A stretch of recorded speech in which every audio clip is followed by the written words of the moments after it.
आपल्या परिसरातील प्रत्येक खाद्यप्रेमींचे आवडते ठिकाण म्हणजे गडकरी फॅमिली रेस्टॉरंट। इथे मिळते स्वादिष्ट व्हेज आणि नॉन व्हेज जेवण, ज्याची चव एकदा घेतली की परत परत येण्याची इच्छा तर होणारच। कारण येथील खास वैशिष्ट्य म्हणजे सिंधी पापड, पनीर अंगारा, व्हेज गडकरी तसेच नॉन व्हेज मध्ये चिकन तंदूर, चिकन थाली, सावजी मटण आणि बरंच काही। आणि आता आपल्या लहान मित्रांसाठी सुरू होत आहे पिझ्झा आणि बर्गर सुद्धा। शहरातील धमाल आपल्या गावात सुद्धा।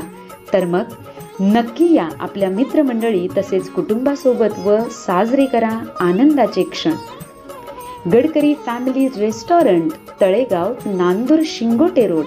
आपल्याला लोकांनी निवडून दिलेला आहे, आमचा पराभव केलेला आहे, तो पराभव आम्ही मान्य केलेला आहे, मोठ्या मनाने मान्य केलेला आहे। काही चुका आमच्या झाल्या असतील, जाहीररित्या मी त्या चुकांसाठी माफी मागतो। 1000 वेळा आम्ही माफी मागायला तयार आहे, कारण जनता कधी चुकत नसते।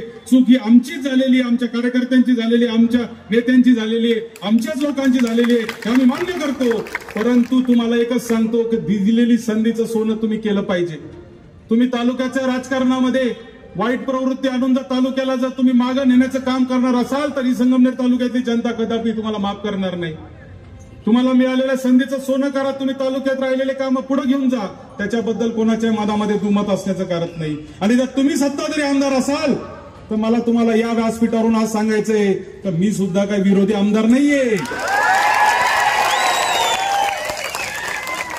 आणि त्यामुळे या तालुक्यातल्या प्रत्येक युवकाच्या पाठीशी, या तालुक्यातल्या प्रत्येक महिला भगिनीच्या पाठीशी, या तालुक्यातल्या प्रत्येक संस्थेच्या पाठीशी खंबीरपणाने उभं राहण्याचं काम भविष्यामध्ये देखील आम्ही या निमित्ताने करणार आहे।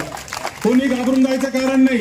साहेबांवर टीका करण्याचा त्यांचा एकमेव उद्देश असा पण असतो की आपण आपल्या कार्यकर्त्यांना घाबरून टाकण्याचं काम करायचंय, आणि म्हणून कार्यकर्त्यांनी घाबरायचं नाही। आपण भाऊसाहेब थोरातांचे कार्यकर्ते आहोत, आपण खऱ्या अर्थाने स्वातंत्र्य सेनानी भाऊसाहेब थोरातांचे कार्यकर्ते आहोत। आपण कोणालाही घाबरायचं काही कारण नाही, हे देखील आपण लक्षात घेतलं पाहिजे। या तालुक्यामध्ये शांतता ठेवण्यासाठी समंजस भूमिका बाळासाहेब थोरातांनी ठेवली।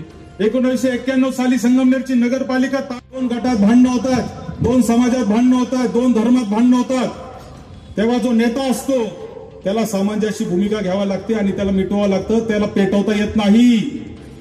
आणि तेच काम मागच्या 40 वर्षात बाळासाहेब थोरातांनी खऱ्या अर्थाने केलेलं आहे।